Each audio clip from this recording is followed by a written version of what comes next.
Olá, meu nome é Fábio Liberato, eu sou professor de História e nesse quarto vídeo eu vou falar sobre o Estado Novo. O Estado Novo foi implantado logo após Getúlio Vargas ter dado o golpe, baseado naquela mentira que eu já expliquei, que foi o Plano Cohen. O Congresso Nacional foi fechado, a Constituição de 34, que tinha só 3 anos de existência, ela foi anulada e foi aprovada através de um decreto uma nova Constituição totalmente autoritária. Outro ponto importante também é que o governo passou a censurar os seus críticos, tanto é que figuras como o escritor Monteiro Lobato e o escritor Graciliano Ramos chegaram a ser presos por criticarem o governo.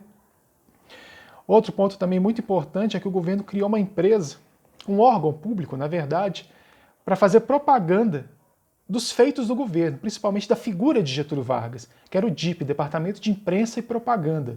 Então, eram produzidos jornais, revistas para exaltar a figura do presidente Vargas e os seus feitos, assim como também vários programas de rádio, já que o rádio vinha se popularizando naquela época, passou a contar com programas, com atrações voltadas a exaltar os feitos do governo. Inclusive, vários artistas da época receberam remuneração para falar bem do presidente e fazer músicas em homenagem ao presidente Vargas, ou seja, foi criado todo um culto à figura do presidente Getúlio Vargas.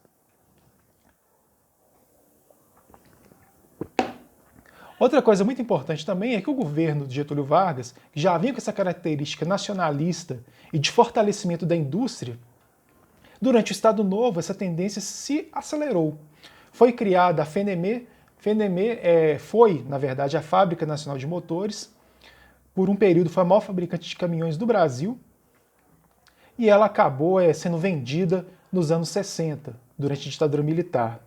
Pretendo até em breve fazer um vídeo sobre a FENEME, mas por enquanto vou falar só isso sobre eles. Também, nessa mesma época do Estado Novo, Getúlio Vargas criou a Companhia Siderúrgica Nacional, a primeira siderúrgica de grande porte brasileira. Sobre a CSN, tem uma história muito interessante. Esse projeto, assim como até hoje o projeto de uma siderúrgica é um projeto muito caro, demanda um investimento muito grande. E o governo brasileiro não tinha dinheiro suficiente para a construção da CSN. Então Getúlio Vargas foi buscar apoio externo. E um dos lugares que ele tentou apoio foi na Alemanha nazista. O Hitler teria prometido fazer um empréstimo para a construção da CSN. Só que o tempo foi passando, a Segunda Guerra começou e nada de vir o dinheiro. Então, devido ao fato de que o Brasil tinha uma posição geográfica muito favorável, ser um país com grandes recursos naturais e que também poderia fornecer muitos soldados, o governo dos Estados Unidos ficou com medo de que o Brasil mandasse soldados para lutar ao lado da Alemanha nazista na Segunda Guerra. Ou que emprestasse o seu território para servir de base para o exército nazista. Então o que o governo dos Estados Unidos fez naquela época? Eles emprestaram dinheiro. Olha, se o problema é esse, a gente empresta o dinheiro. Então, graças a esse empréstimo americano, a CSN foi construída, inclusive num ritmo bem rápido, ela ficou pronta em 46, já após o governo de Getúlio, mas num intervalo de tempo relativamente curto, foram mais ou menos uns 4 anos de obras. E graças a esse empréstimo, Getúlio Vargas passou o quê? A apoiar os aliados durante a Segunda Guerra Mundial. Então, no início da guerra, o Brasil tinha simpatia pelo eixo. Vamos lembrar quem que era o eixo? A Alemanha nazista, a Itália fascista e o Japão. Por causa desse empréstimo, o Brasil passou a apoiar os aliados, que eram os Estados Unidos, França, Inglaterra e União Soviética. Isso teve um preço. Vários navios brasileiros começaram a ser torpedeados por submarinos alemães no Oceano Atlântico. Isso gerou uma série de protestos aqui no Brasil, já que mais de 1000 brasileiros morreram nesses torpedeamentos. E por causa desses protestos, Getúlio concordou em mandar soldados para a Europa combater o fascismo e o nazismo. Então o Brasil foi o único país da América Latina que mandou soldados para a Segunda Guerra Mundial.